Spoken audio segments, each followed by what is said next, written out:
Video 3 of Broken Spears. So we'll continue in the importance of the native pictoglyphic text into the learning of these young survivors of the wars, meaning that writing was not foreign to them. So when they were taught the Latin alphabet, they quickly began recollecting in the Latin alphabet, in the Nahuatl language, the version of the events as had been witnessed from the Tenochas, meaning the people that lived in Tenochtitlan. Now, native pictoglyphic texts have been used for thousands of years in Mesoamerica for registering knowledge, for counting the cycles of the moon and the sun. These basically forms of calendaric, religious, historic, and territorial claims. All these codices were intended to be complemented by oral traditions, therefore they are narratives and memories. Very unfortunately, they relied very importantly in these land claimings with the books, and that's the reason why the first emperor of the Aztecs, Izcoatl, in the defeat of Azcapotzalco, the first thing that they do when he becomes Tlatoani of the independent Mexicas were the people living in Tenochtitlan, is that Izcoatl burns all the previous codices. Why? Because all of these previous codices are the land claims and the genealogies of powers of the people of Azcapotzalco. By burning all the books, Izcoatl, in that unfaithful year, is legitimizing his historical knowledge. Basically, he's saying we are the only ones in power, we're the only ones that will have writing in these lands. Now, we know much of this because this seems to be a very long tradition going back to the Olmecs. Okay? Here we have an image of the Códice Mexicanus, which is a guide of the peregrination of Huitzilopochtli. Another example of these native pictoglyphs is what we see in the stelas of Monte Albán, Oaxaca, for example, where clearly we have a person being captured, saying something, and leaving memories written in stone and in books is a very important tradition. In this Historia de los Indios de la Nueva España, written by Fray Diego de Durán, we have the story of this war of the Mexicas versus Chalco, where we have the Capitan Ese Oaxacatl that climbs up to a pole, and before being taken captive, he committed suicide by jumping off the post and being forced to surrender. So it's a very interesting take on of these traditions. Now, our challenge as anthropologists is to be wary of our interpretative approach, meaning how is it that we give meaning to things? What do these mean? For example, what does this mean? The translation means la muerte devorante, which is kind of the devouring dead. In interpretations, philosophical interpretations of this symbol, what we are attesting to is that the reflection upon the fact that nobody escapes death. Okay, so this is an example of the challenges that we have when we talk about Aztec human sacrifice, which I'm part of the anthropologists that seems to argue that we have a total misinterpretation of the evidence which we have at hand, and I'm giving you a clue about our perceptions of symbols and so on. Now, to understand the complexity of the issue between all of the different languages and writing systems of Mesoamerica, I put here just two of the written languages of the period. As there were at least more than 10 different written languages of the period, and these are two of the famous ones. Nahuatl, the one of the Aztecs, and Mixtecs, the one of our friends from Oaxaca. They could not be further apart, and we could see, for example, how do you say rabbit in Mixtec? You say sayu. How do you say rabbit in Nahuatl? Tochtli. Zero resemblance. Okay, this is the way linguists work, trying to find resemblance in the way we name things. Anyway, that's a kind of a caveat to understand how we know about this, even the dramatic changes in symbolism that is portrayed in these complex histories. Please also, let's not confuse anymore. This is a page from the Códice Nutal that I basically superficially lectured about when talking about Oaxaca, California, and this is one of the most important legacies of the writing systems of the Mixtec peoples, right? It tells the story of 8 deer. So don't confuse what we're talking about, the Nahuatl and the Aztec codices, with the Mixtec codices, please.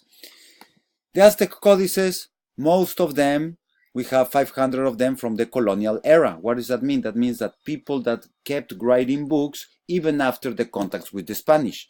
Among the most famous colonial era Nahuatl language documentations are the Códice Borbónicus, Códice Butorini, which tells the pilgrimage of the Aztecs from the north to the Valley of Mexico City, el Códice Mendoza, el Códice Frayer Mayer, and the Florentine Codex right here, the Florentine Codex. It's a very important one. This is one of the most important collections of Fray Bernardino de Sahagún. We also have many documents which we call Ignoquicatl Songs of Sorrow. This is a page from the Códice Borbónico, and many of these are vivid verses from the oral traditions. They were clearly collected between the 1550s and 80s. They are very important social importance for the poetic composition and oral performance which they portray. I'm not sure if you are aware of this concept, but if you want to learn about the Mexican history, you will not learn about the Mexican people's history in the history books. All you have to do is listen to Mexicans writing their own histories in singing, and that is the mariachis, and particularly here in the United States and the border regions with the corridos. Okay, that's how important singing is for the peoples which continue a tradition of oral traditions of what we call songs of sorrow, or Inquicatl in Xochitl, which is kind of the flower and song. But this just reflects the philosophy being passed down generations after generations with oral traditions. Among the famous books that I would recommend are Cantares Mexicanos, 15 Mundos del Poeta del Mundo Náhuatl, also by Miguel León Portilla, and a long collections research by Ángel María Garibay or John Bierhorst, and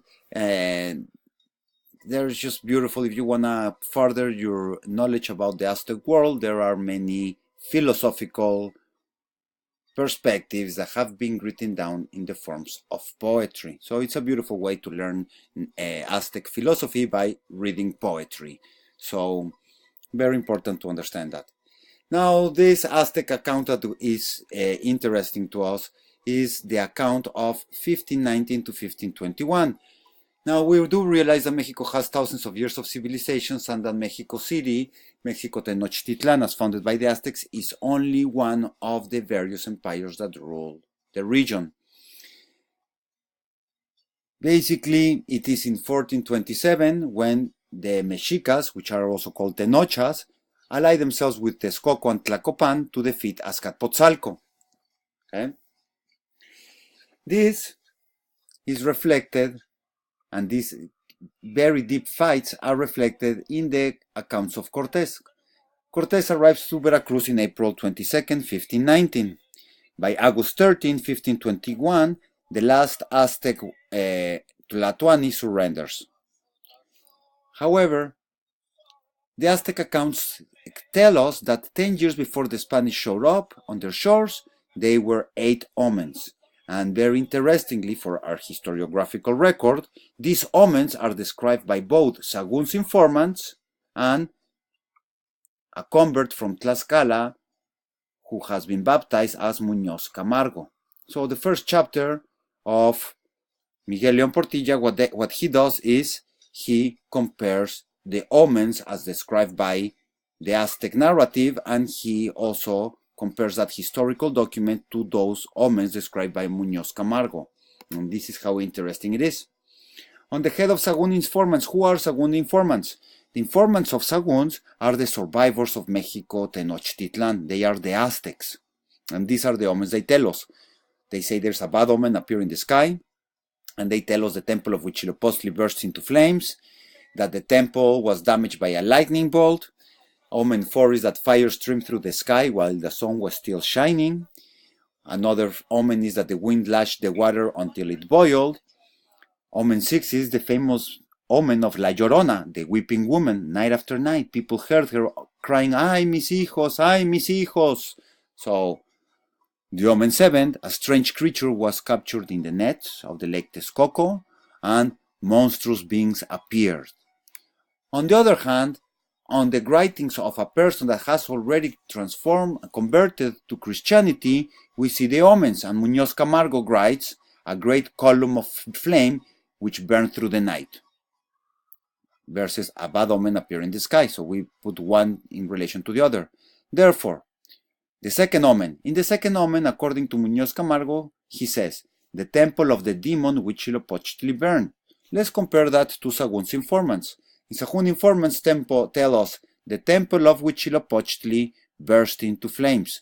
Hold on, there's something missing here, the word demon. This historiographical work of Miguel León Portilla can be seen as the first moment Huitzilopochtli becomes described as a demon. By whom? By a person that is heavily invested in destroying the Mexicas, meaning a person from Tlaxcala who converts to Catholicism and begins describing Huitzilopochtli as a demon. Very important. Okay, so these are the type of exercises that are done by Miguel León Portilla.